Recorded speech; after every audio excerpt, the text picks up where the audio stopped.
Hello, Skoobelievers, and welcome to an amazing episode 4 of my Undiscovered Entrepreneur YouTube channel. So today we're actually talking to someone who is really awesome to talk to. She's a faith-based life coach who does coaching and all kinds of great things to help people along in their lives.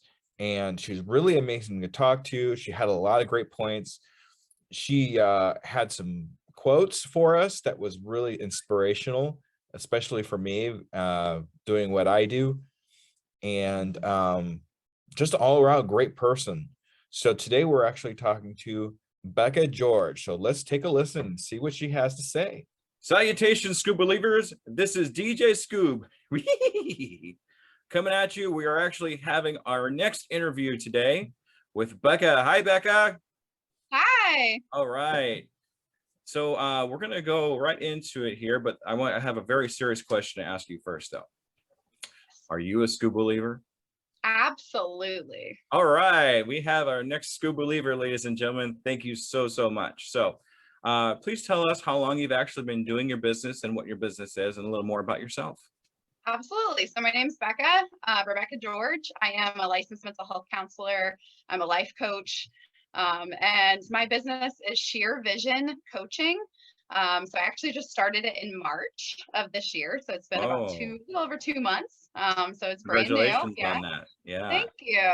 So yeah, it's pretty exciting. I basically take the things that I know, the knowledge, the experience, the expertise that I have as a therapist, and utilize that to make me a great life coach.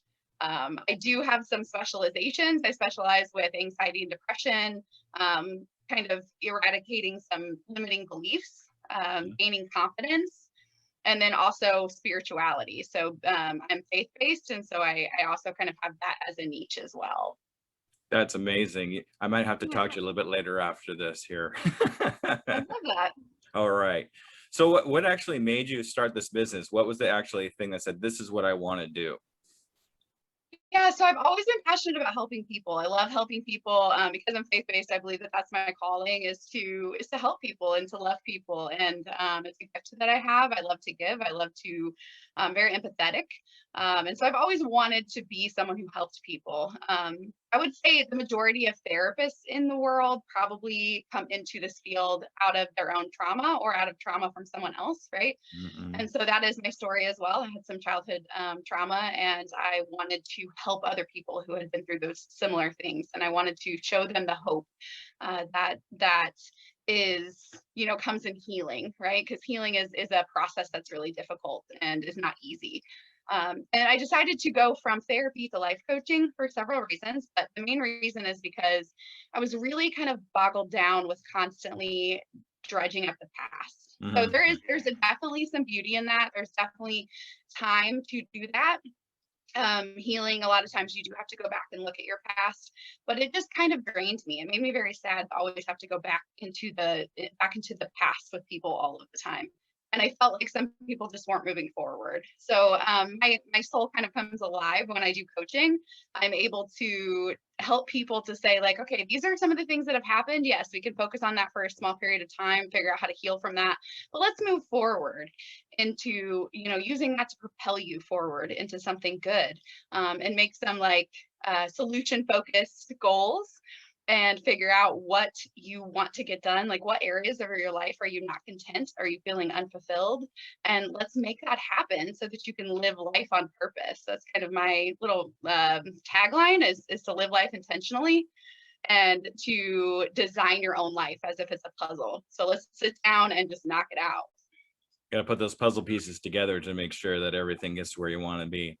I actually had some childhood stuff that happened to me too. And the way I actually thought about it was, what happened to me, I want to do the complete opposite of to make sure that my life is much better. And it's actually worked pretty well for me.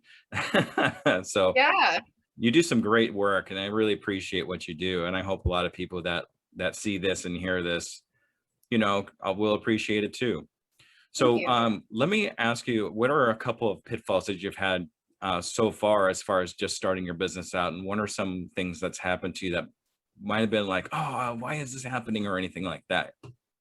Yeah, a lot of things. So I recently moved to a different state. I moved from Indiana to Florida. And so it was kind of difficult to learn Florida rules versus Indiana rules because I have owned a business in Indiana before.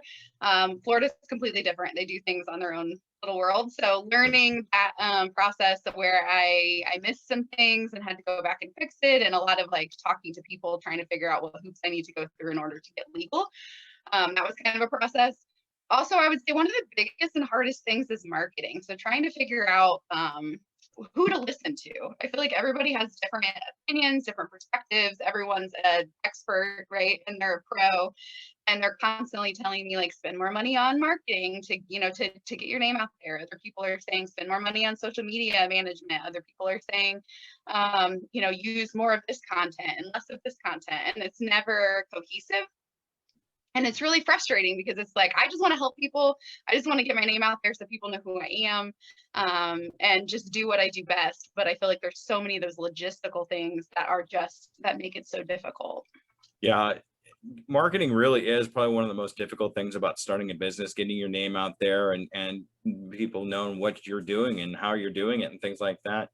It's been a little rough for me too. That's actually one of the reasons why I started the podcast originally, was to get my name out there for my Piano Tiger Entertainment Company. But it's really kind of blossomed into something where I can help other people like yourself, where it's just not going to cost you anything to get your name out there and do what you need to do to get things rolling. Yeah, So hopefully I can help you a little bit out here. I appreciate that. Yeah, thank and, you. and it doesn't cost a dime. And when it comes to a lot of people that are giving you advice and things like that, it comes at you like a hailstorm. But you Mhm. really, when it comes to something like that, you really kind of got to trust your gut with which way you want to go. I mean, you got voices coming all over the place saying, do this, don't do that. If I was going to give any kind of advice or something like that, is trust your gut, go with what you feels right. Yeah, absolutely. And that's what's so hard, is because it's like I trust my gut, I trust myself. I know that I've done this before. Like I've done a business before, but it's been a different kind of business. So it's very it's just different. And now I feel like because the internet changes so often, it's like, constantly like you have to keep up with things. Like everyone tells me get a TikTok. I'm like, I don't even know what TikTok is. Like I'm 35. I'm not 15. So I don't know how this stuff works. Totally And so join it's the like, club, because I have no idea how TikTok even works. I'm even kind of struggling with Instagram. I have no idea. I asked my 14-year-old yes, son, like, how do you work at Instagram, son? He goes, Dad, come on, right. really? I'm like, yes, really. I Yeah. mean, I can do a video, but I cannot do a reel. I don't know how to do it. And so I asked my 11-year-old, and she was just kind of like, well, I don't know. I don't have Instagram because she's not allowed on social media yet. But she's like, I'm sure I can figure it out faster than you. I'm like, oh, thank you so much. But yeah, it's just kind of hard to like figure out where to put that money to and what to actually put effort into. And then some people say, hey, you need to put your face out there more. And other people are like, no, don't use your face, use other content. And so it's really difficult to know a good book. I'm assuming you read. A lot of all the time. entrepreneurs do a lot of reading. Have you read The Lean Startup by chance? I have not. What's it called again? The Lean Startup. I'll send The it to Lean you. Startup. Yeah, I'll send it to you. That's actually a really good book for people that are just starting out, that don't want to spend a whole lot of money on businesses. One of the main focuses of the book is to take your least viable product. The product works, no matter how good or bad it is, the product works, and use that as a test market to get your name out there and get reactions from it, get feedback from it, and then start morphing it and changing it to what everybody's, from that input. So that Yeah. might be something you might want to look into that might help things out. Awesome. Thank you so much. I'll definitely look into that. Absolutely. Yeah. Now, another question, do you have any influences, or do you have anybody that you look up to as far as keeping yourself moving forward, keeping yourself motivated? Any particular person, or kind of like mine is, I listen to specific songs every single day to keep myself pumped up and motivated. Do you do anything like that? Or do you have somebody that keeps you motivated?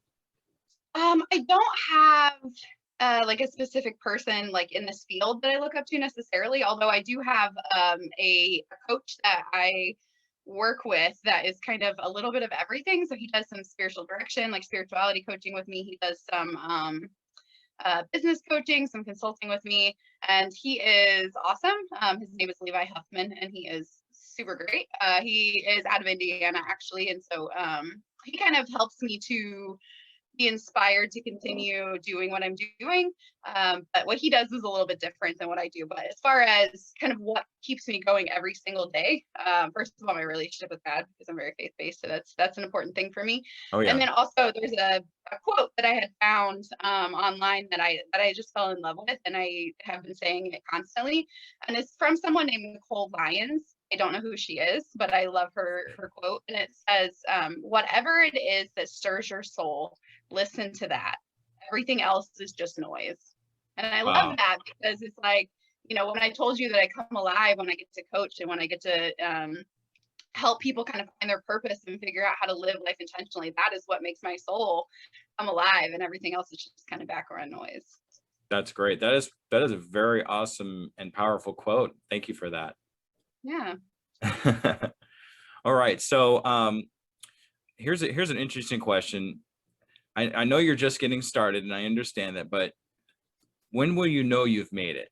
I mean, when you get that feeling like, oh, this is where I really wanted to be, like as a specific amount of money, or like finding your name in a book or something like that, when do you think you've actually made it? Have you ever thought about that? I have. So I have a lot of goals. I try to sit down every single month and make monthly goals and then yearly goals, weekly goals. So I'm very goal oriented. So I have a lot of those things that I feel like I want to see happen at some point before, I die. But I think that one thing is is the freedom to be able to kind of not constantly worry about what my business is looking like. I mean, of course, I'm always going to I'll put a lot of effort into it, but I want to be able to know that, I have the income to be able to continue working and doing what I need to do without it being stressful for me, where I'm like, okay, I've got to pay this, I've got to pay this, I've got to pay this. And I don't want to worry about the financial part of it as much as just being able to help people. I also think that a big part of it will be whenever I'm able to give away some of my services for free. I would love to be able to help people who can't afford it. And I just can't do that at this time. I'm a single mom, and it's not exactly easy for me to do right now. I did give a lot of discounted rates through COVID, and it's just really difficult. So I think when I get to that place of being able to give away some time, and ultimately my dream and my goal is to actually own a kind of enterprise where I have multiple different coaches and therapists underneath me. So I want different niches, relationship coach, health coach, different kinds of therapists. And so that I can have that residual income, I can do part-time work myself, and then I can go do some ministry work is actually what I really want to do. Wow, that is so awesome. You have a great dream in front of you there. I'm pretty sure you'll achieve it if you keep doing what you're doing. I'm believing God, and I am working hard. That's my thing to do. So That's awesome. Okay. So let me ask you this, because I don't know if you've come across this yet or not, but if you have actually met somebody that's looking to get into the same business as you, what advice would you give them? What kind of, like, this is what you need to do, or this is what I do. Can you, you probably should do something similar. What about something like that? So I think number one thing is try to figure out your vision. It's really hard specifically with coaching, to find your vision, because there's all sorts of different coaching. There's all sorts of different things that can go on. Different people ask for, health coaching and life coaching and business coaching and marketing coaching. And there's all of these different types of coaching. And a lot of times coaches, in my experience, they have wanted to make themselves as broad as possible and make themselves as popular as possible. So they say that they do everything, right? But there's no way that you could do everything well. It's just not possible. So my suggestion and advice would be to kind of choose a niche and choose a direction that you want to go, and be okay with that. I mean, there may be sometimes you step outside of that and say, this isn't my favorite thing to do or the thing that I'm great at, but I can do it.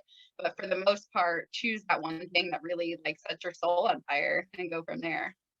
Yeah, that goes into a couple of things we talked about earlier, like trusting your gut and kind of Mm-hmm. going the direction that going to go. But sometimes, like most entrepreneurs, they want to be a trade of everything. And what I've actually found, if you want to try to help everybody, you're going to end up helping nobody, No because fun. yeah, exactly. Just because you're trying to get here, they're trying to get there. Oh, I got to learn this, and that. You got to niche down, and then you got to niche down again, and then you have to niche down until it hurts. I heard that on another podcast, so I'm stealing that one. So once you get to that point, you know where to start, and then once you're good at that, then branch out into something else that you might be interested in, but always kind of have that particular niche to be able to work in. Is it Exactly. niche or niche? Because I've heard. I don't know. I've heard both. I feel like niche is a little more fancy, so I go with niche, but it could be niche. I don't know. I'm not a fancy guy, so I'm going to stick with niche. Okay. So I'm going to ask you this. I know we've already kind of gone through a few questions, but what is the one question you wish I would have asked you, but I didn't? Probably, what is the best part about starting your own business? Oh, okay. What is the best part about starting your business? Honestly, the best part is the hope that comes from it. I remember being in, my whole life, I've worked, 8 to 5, Monday through Friday, and then I've had a second job to try to supplement income, being a single mom for a long time, and having to, wanting to provide my daughter with a life that is, better than what I had growing up. And so, the best part is the hope, to know that I can determine how successful I am, right? If I work hard enough, if I put in the work, and I see the vision and I go after it, and I can make that happen. And so I think the best part of it is just like the hope that comes along with it, and not dreading getting up every day to work. I don't live for weekends anymore. Now every day is so much more enjoyable. And that's one of the reasons that I wanted to be a coach, is to help other people to do that as well. Yeah, when you're really passionate about something and you really feel good about what you're going to do that day and every day after that, it really gives a different feeling than having to wake up at 8 a.m., get in the car, drive for an hour, be there for 8 hours, drive back again, and go back to sleep. And it was sparked in me when last year, my daughter had a summer break, and I was working at 8 to 5, and I wanted to take a week off for summer to spend time with her. And she basically, my boss told me, hey, you can't take any time off this summer because we don't have anybody to cover you. And I was like, so, she's only off school for 2.5 months, and I can't take 1 week off to take her on vacation somewhere. And the boss said no. And then, I got sick a few weeks later, and my boss told me, like, hey, you got to come in, even though you have a fever and you're throwing up and all these things, you've got to come in. And I thought, how are you going to tell me, like, this is my life? You're going to tell me that I have to come in when I'm sick. You're going to tell me how much money I'm worth hourly. And you're going to tell me that I can't spend my daughter's summer vacation, 1 week of it, with her, when I hadn't taken a vacation in over 2 years. So that's when I was like, no, I only get one life, and this is miserable, and I'm not doing it. You really need to be in control of what you're doing, and your life is yours. It doesn't belong to him. Trading that time for money thing just is not, it's not really that great. I mean, at first you probably think about it, especially when you first get into the job market and that kind of thing, but as time wears on, you realize it's not good. And that's why we're entrepreneurs. That's why we do things like this. So we don't have to trade that time for money anymore. We can actually be in control of our own destiny and, direct ourselves of where to go. If we need to pivot this way, we pivot that way. We don't need to ask permission from anybody to be able to change anything. So more power to you. That's amazing. Thank you so much for sharing that. Mm-hmm. All right. So goals. Earlier you talked about goals. Yes. In 6 months, where do you see yourself? I mean, you said you were kind of set goals for yourself. In 6 months, where do you think you're going to be in your business? Where would you like to be? Yeah. So in 6 months, I would love to have at least 15 consistent clients monthly. Ooh. Where I'm seeing them, or 15 weekly clients, I guess, in the coaching. And then I would also like to be doing some consulting. So I haven't talked a lot about the consulting piece of it, but I would love to consult with some businesses on how do you keep your employees happy? How do you keep them from burnout? How do you keep them to, give them opportunities to take care of themselves? How do you, build the teamwork, those types of things. I also kind of want to work in some churches and do some consulting with churches as well. So I think in 6 months, I would like to at least have started my consulting part of the business and have at least 15 consistent clients. I have some, I have clients now that have transitioned from therapy to coaching, and I'm loving that. But I want 15 new clients between now and indefinitely. So that's kind of my goal in the 6 month, and then start the consulting process as well. That's fantastic. That's a very, very fantastic goal. Let me ask you a quick question here. Have you heard of the love languages? I mean, if you're a therapist, Absolutely. right? Have you heard of the 5 love languages of employment? I have heard of it. Yes. Have you read that at all? I have not read it. I need to. You got to read it. I actually came across that book right after reading the 5 love languages, the original book, but he actually transitions that into employment and teenagers. So that might be something you want to look into. I've read the teenager one. Oh, yes. have you? Yeah, I've got a preteen, so I've started reading. I read the kids' teenager one, but I have not read the employment. So that's really good information. I'll definitely check that out. Absolutely. I'll send the actual the name of the book, and I'm pretty sure that's the name of the book, or it's pretty close to that. I'll send that to you so you can just take a look at that. You have my son just turned 14, so I have an 11-year-old daughter. So yeah, it's a very interesting time. It sure is. She's about to go into middle school, and I kind of miss the little age. I love her, but I'm like, well, you were so cute when you were little. Yeah, what happened? I know. I'm like, what happened? Now you're telling me to get out of my room, or out of your room. So all right, so here's what we're going to do with you, Bekah. In 6 months, I'm going to contact you again, and we're going to check up on you. We're going to do another podcast, and we're going to see how you've come along getting those 15 clients, how you've come along with your coaching, and see how much you've actually grown. And if all goes well, I really think you will have grown a lot. I sure hope so. All right. So at this point, I would like to ask you to kind of how we get a hold of you. This is your time to shine. Okay. This is your advertisement time. So here we go. Ready? Go.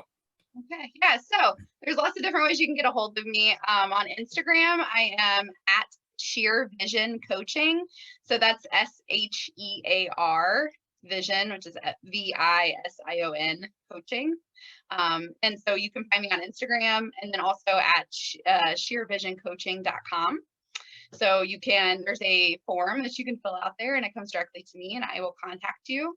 Also, you can email me if you prefer to do that. And it is Bekah, which is BEKAH at sheervisioncoaching.com.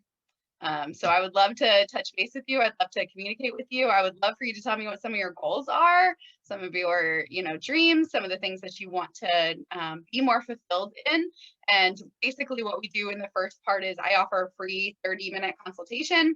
All right. Where we can kind of talk, and you can tell me about yourself, tell me about your goals, and I'll tell you if I'm a good fit for you. I mean, of course, you can decide yourself as well, but I'll tell you if I can help you, if I can bring value to you, because that's ultimately what I want. And I will tell you this is how we can do that. And so then I give you an assessment that kind of helps to pinpoint what areas you want to fix in your life or change or tweak a little bit.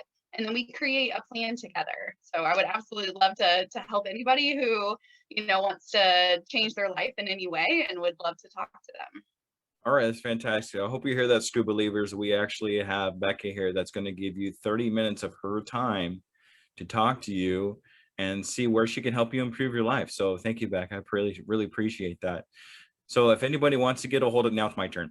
Now, if anybody wants to get a hold of me, you can get a hold of me on my email, which is pianotimeentertainment@gmail.com. I want to thank you, Bekah, so much. You've actually really inspired me in a lot of different ways, and hopefully you've inspired a lot of different Skoobelievers as well. Thanks for coming out. And Thank you for having me. Oh, yeah, absolutely. You've been a complete pleasure. Thank you so, so much. Of course. Thank you. All right. Thank you, everybody. Take care. All right, Skoobelievers, that was Bekah George. She was amazing to talk to, wasn't she? So a couple of things that I took away from that was definitely motivation for what I'm doing and how I'm doing things, and kind of really just kind of keeping myself moving forward in what I'm doing. Another thing too is I really like the way she talks to people, and she kind of keeps herself motivated. and what really brings her alive when she talks to other people and helping out. So what I'd like to really know is what motivates you and what's just noise. If you could just drop me a comment, let me know what really keeps you moving forward and what really is just noise in your life right now. I'd really like to hear about it. So at this point, I'd just like to say, please like and subscribe and hit the bell for more fantastic entrepreneur information and kind of keep following me. And if you could get around to it, I'd really enjoy it if you visited my website, which is uepodcast.net. Hit the resources button, and you have all kinds of great information and tools to help you in your entrepreneur adventure. Also, if you could please leave a comment for me with your favorite emoji, and I will pick 5 people at random, only 5, to be mentioned on my show. So if we can do that, that would be amazing. Thank you, all my Skoobelievers, for joining me, and we'll see you on the next show.